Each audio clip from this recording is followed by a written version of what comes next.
Hello and welcome back to the game show In and Out here on The Casual Athlete. I'm your host Bergs, and today my guest is a very special person. He is the fantasy guru here on The Casual Athlete and part-time scuba diving enthusiast. Please welcome Daniel Long, everybody. Thank you, everyone. Thank you. It's a pleasure to be here. My lifelong dream was to be on Who Wants to Be a Millionaire, but this is a great second place.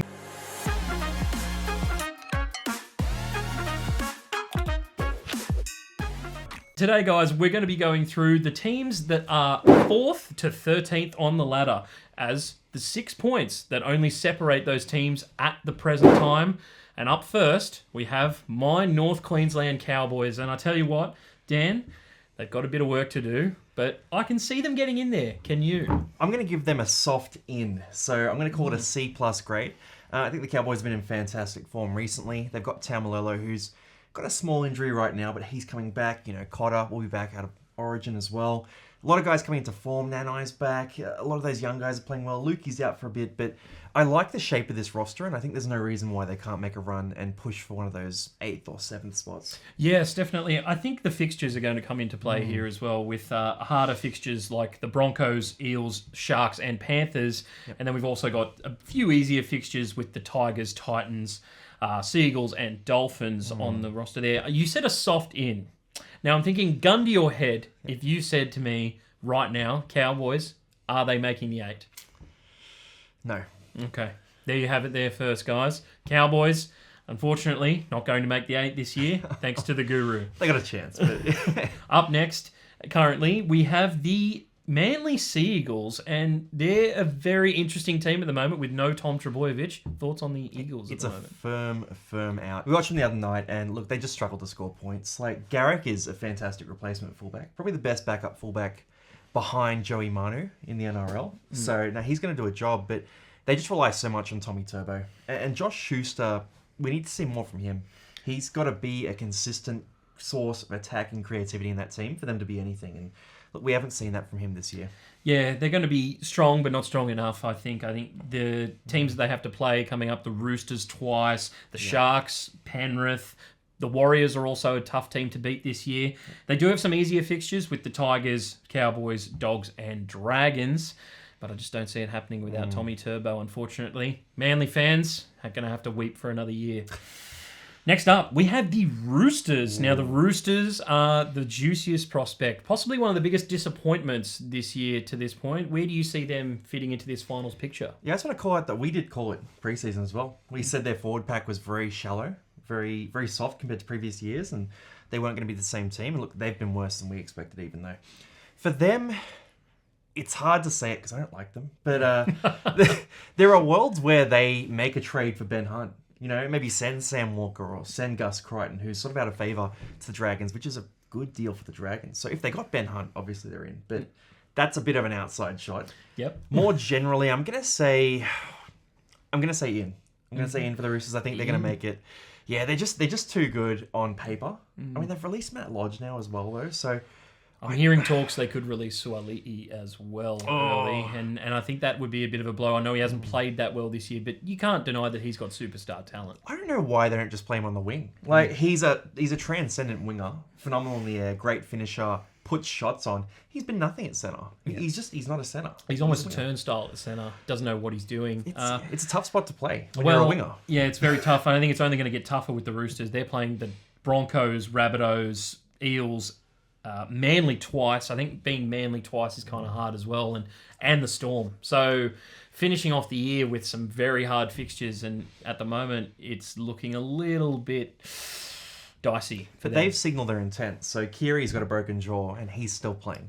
So the Roosters are saying to us, we're still trying to win this year. We're not shutting it down. We're going to take a gamble with Kiri's health to try and do that. They're all in on this year. So I think they'll get there, but it definitely could work out badly. Okay, there you have it, guys. Sneaking into the 8th spot, the Roosters, potentially. Next cab off the rank, we have the Dolphins, and have had a bit of a slump in form recently after their early great start to the season. Where do you see them fitting in? Yeah, they tried so hard. Look, we all love what the Dolphins are doing. Great defensive footy to start the year. You know, very exciting attack. They got Sean O'Sullivan back last week. Out for me, though. It's just sort of... The wheels have fallen off a bit. I think Dolphins now starting need to look at this season and go, all right, we're preparing for next year. So let's bring Connolly Lemuelu into the starting side. Again, let's not bench him. Let's play Valence Tavare. Let's get him some experience. Let's start combining in a way where we've got our spine set up in the way we're going to do it in 2024, rather than this sort of jumble that they're doing right now. So, yeah, it's out, but the future's bright at the Dolphins. Yeah, Hammer playing some fantastic footy as well, and that's always good to see. Not so much for me. I would have loved to keep him at the Cowboys, fit him at centre, maybe put him on the wing instead of the ageing Hiku and Felt that we had as well. Tough fixtures as well to finish the season. They have the Broncos, Panthers, Roosters, and Warriors. I just don't see it happening for them. Titans are up next, and they are a very interesting team, although I do think out of the teams that we're going to be talking about today, they have the hardest run home of any other teams. At the moment, the Titans, for me, I don't see them getting in there. Are you in the same boat? No, they won't make it. They won't make it. I mean, they're there and thereabouts, though, right? So they're a decent shot. Like, they're similar to the Cowboys for me in that they've got the talent to potentially do it. There's a world where they get Ben Hunt, too. I mean, look, at time of recording, this is probably going to be resolved by the time we post. But, yeah, the Titans they're a team that can beat anyone in their day, but they just keep giving up these leads. Like, I mean, how are the fixtures for them? For them, they've got the Raiders, Eels, Warriors, Sharks, Panthers, and Storm in between now and the end of the season. Yeah. And I think they're just going to fall a little bit by the wayside. And they've lost those games as well. They're great in the first half. How good's their first half record? If first half footy was being judged this year, they'd be in the top 4. But unfortunately, they've let it go a couple of times. And Holbrook sacked as well is also another thing that came out of... maybe that helps. I mean, the thing that signalled them failing for me was after Origin 1, the week after, Dave Fafita sat on the bench for most of a winnable game. Yep. And they lost that game pretty closely, and I think it was because they rested Fafita like that. So a team that's fighting for a top 8 spot shouldn't be doing that. You know, you saw Parramatta, they're fighting for a spot. They're fighting with the Dolphins for that spot. They ran Moses and Junior Paulo for pretty big minutes in that game because they know they have to win. Whereas the Titans... I don't know if it's complacency or maybe there's an injury behind the scenes, but I just don't feel like they're fully invested this year. I think they're building towards something bigger next year. There you have it, guys. Wins are optional for the Titans currently.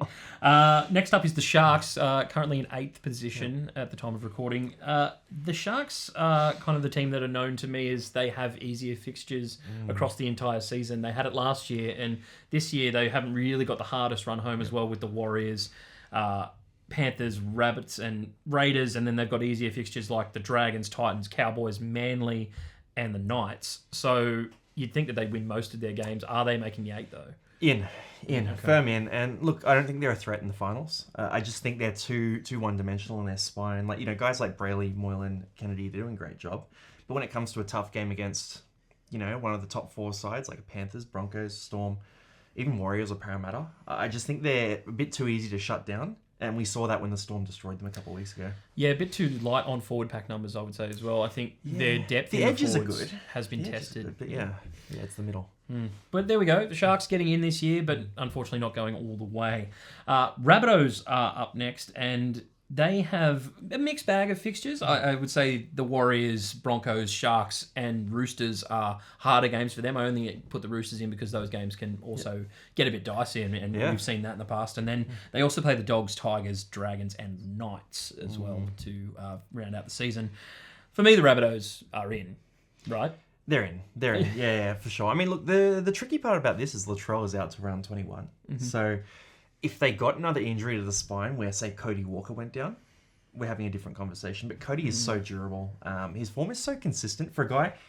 For the way he plays, like how hot-headed he is, how, you know, reliant on big attacking moments he is, he just produces it every week. You can't hate Cody Walker. But yeah, no, the Souths are in. Look, they're a big title threat if they can get the right guys back at the right time. They're that team.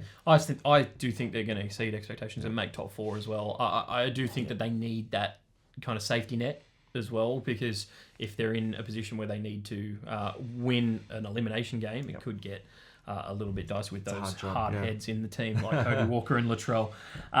Eels are up next, and they are definitely out, right? Oh, mate. The Eels are in. 5 on the trot. They've had a couple of buys in there. That's 14 competition points in 7 weeks.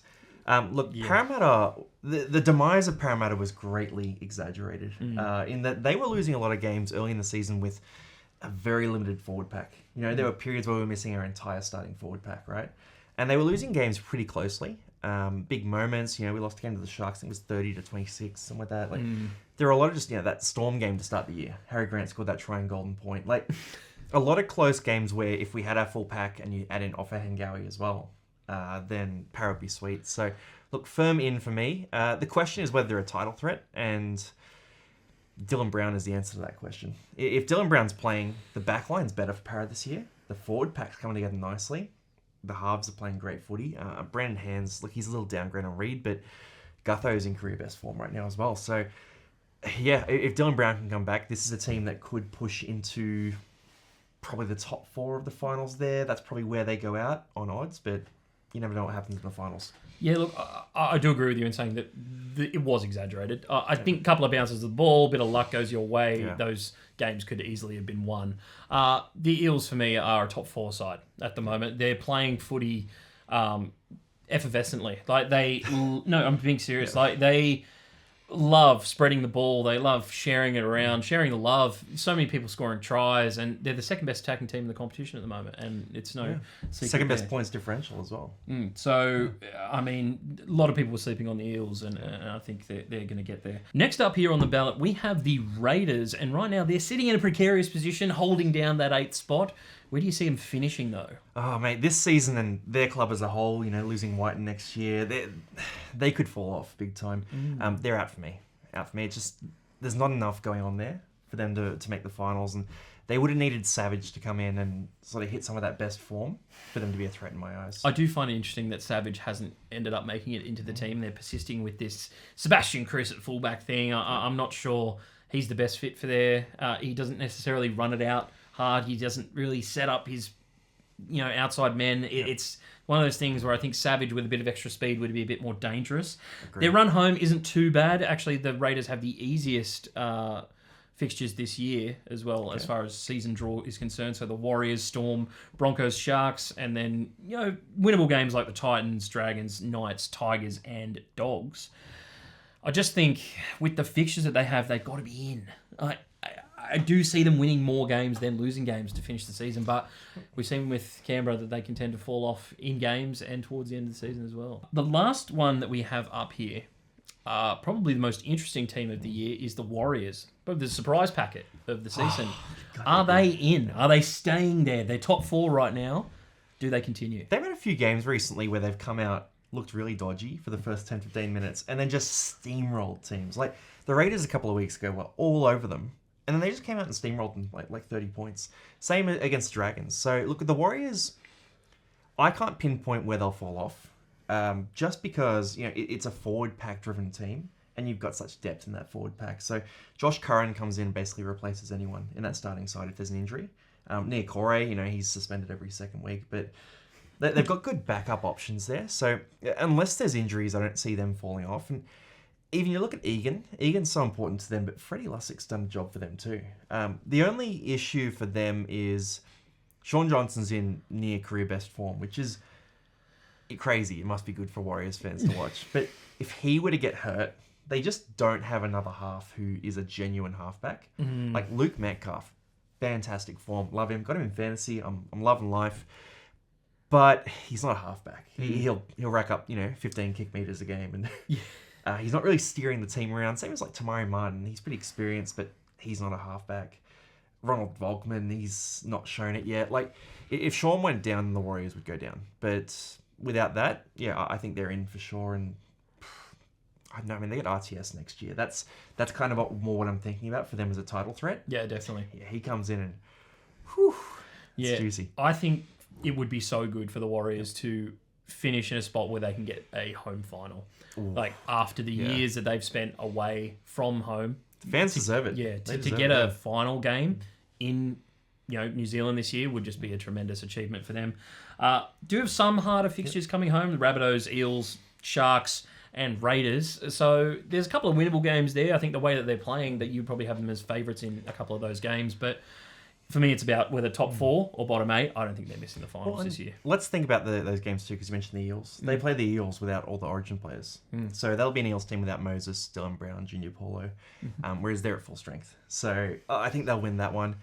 They're in a good spot, and they've heated up at the right time. Well, there you have it, folks. In or out, done and dusted. Make sure you are in by subscribing to The Casual Athlete and letting us know down in the comments which teams you think will make the finals this year.